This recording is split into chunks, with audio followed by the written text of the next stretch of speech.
Hello, Mapanatics ka-power, Map-organic babies.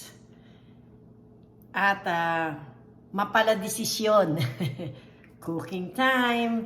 Dahil namitas sila Victor sa farm ng talong, unang ani ng talong. Kaya medyo nainggit ang inyong lingkod. Kahit wala po ako sa farm, sabi ko, magluluto ako ng talong. Kasi marami nag-comments na masarap daw magtorta, mag-ihaw, mag-isa, mag-adobo. Kaya sabi ko, magtatalong ako. Feeling ko nasa farm pa rin ako. So, panoorin niyo po ang gagawin kong pagluluto. Ang ingredients ko po dito sa aking adobong talong ay ito pong 2 pirasong talong. Giniling po. Titimplahan ko po yan mamaya ng asin at paminta. Meron din po akong roasted kasoy o cashew. Tapos po, ang aking sibuyas. Ganito pong bawang. Chopped garlic po ang gagamitin ko. At hindi po ako gumagamit ng suka at toyo magkahiwalay. Ito po ginagamit ko, kikuman po. Dahil ito subuko na po, iba po talaga ang lasa nito. Parang pinaghalong suka toyo na po.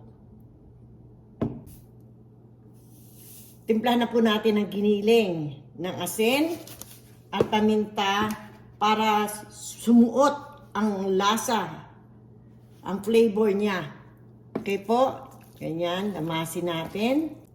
Para kapit na kapit po ang aroma at yung lasa niya. Okay. So, itabi po muna natin yan. Ngayon po, ang gagawin natin, kukuha ako ng mainit na tubig. Ito, may mainit na tubig po dito eh.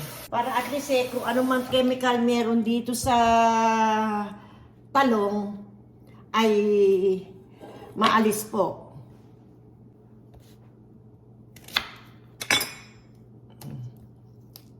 Hiwain na natin to. Yan ang paghiwa pong gagawin ko rito ay pahaba po. Ganyan. Tapos hahatiin po sa ganito. Sa 4. Ilagay natin dito sa tubig. Maganda yung nahiwa. So, 2 piraso lang din po ang talong na aking iluluto kasi hindi naman, ewan ko ba, makain pala si Oni nito. So, tama lang po ito sa amin dahil 3 lang po kami rito. Sapat na po ito. Ito po yung pangalawang talong.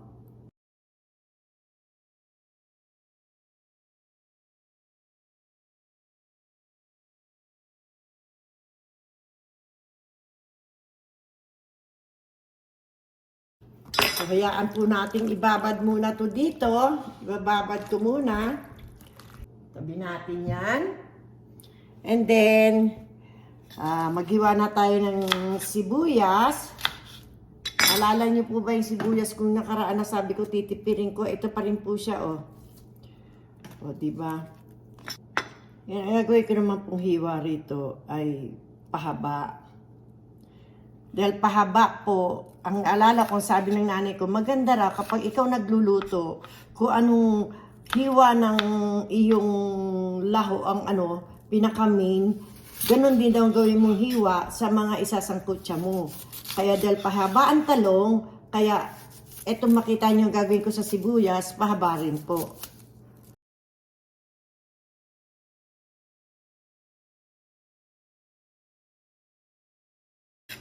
One-eighth lang po na sibuyas yan, pero kita nyo, napakarami. Tapos, i-ready na po natin ang ating kawali.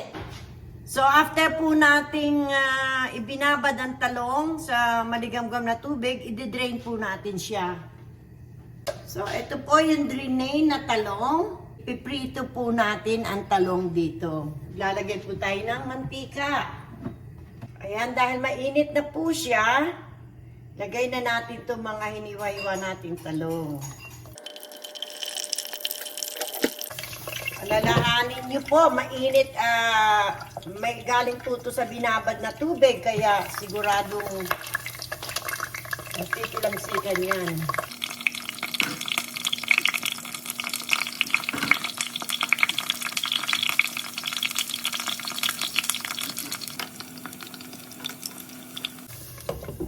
Yan, hayaan na po muna natin na mag-brown-brown.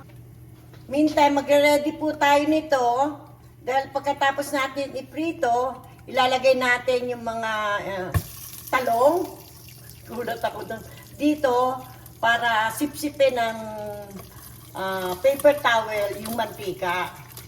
Dahil pangit ito kapag mamantika yung adobo natin. Tignan natin.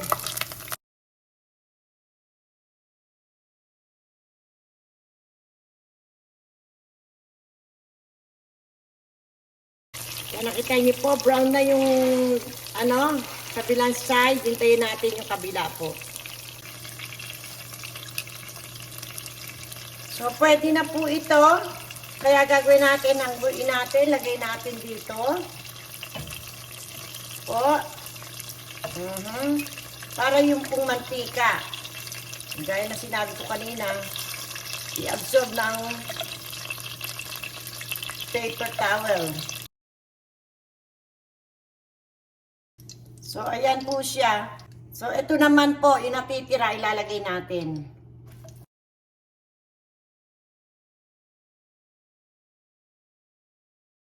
Pwede na po ito. Ayan. Lagyan ulit natin dito sa paper towel na to. Kasama ng iba. Ngayon naman po, umpisahan natin ang paggisa. Ayan, mainit na po yung kawali dahil uunahin po natin itong giniling. Naalala niyo yung nakaraang kong cooking recipe, kapag giniling, hindi kailangan ng mantika. Dahil ito mismo magmamantika. So, ilalagay po lang natin dito. Tayin po natin yan maging brown.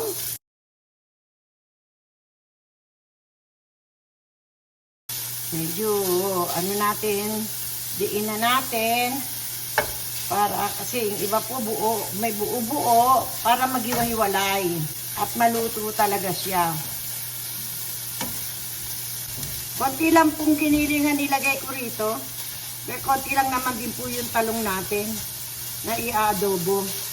Kaya hindi na kailangan ng marami.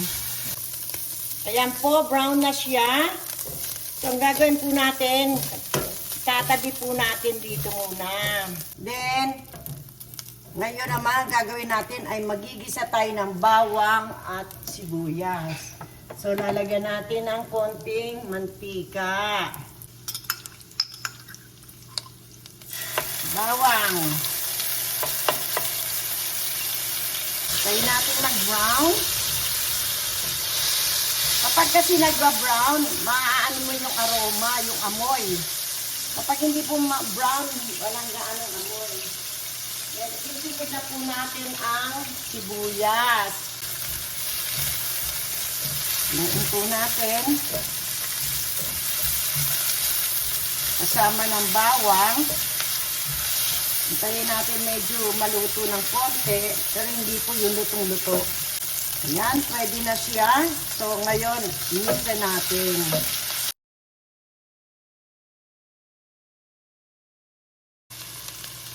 Ayan na po Susunod na natin yung talong.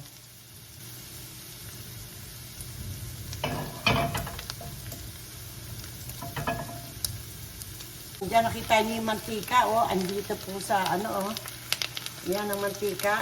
Kumapit na po sa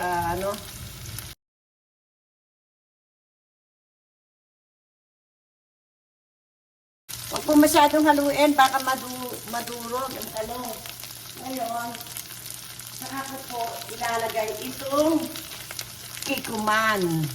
Subukan nyo po itong kikuman. Sarap po na lasa nito. Ilaan ko lang po mag-simmer ng konti. Takpan natin. Lalagyan ko po ng konting paminta. Si Papa doon medyo ano yan sa paminta Bawat kain niya lagi may paminta.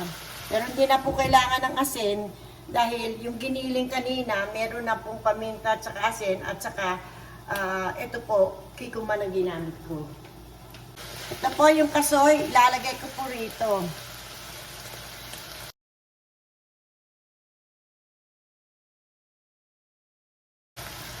Konting halo para yung kasoy, yung timpla mag-penetrate din sa kasoy.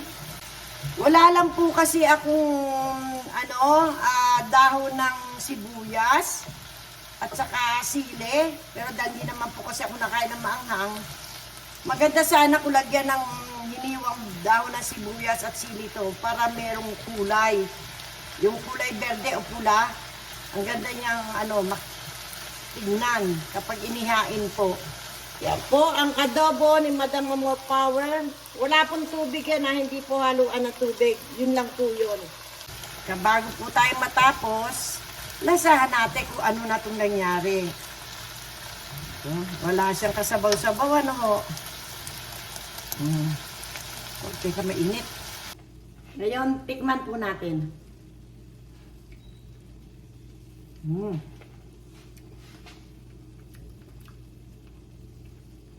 Ang sarap. Kinakain nyo rin mabalat pag kumakain kayo ng talong. Ayan na po ang adobong talong with giniling and kasoy.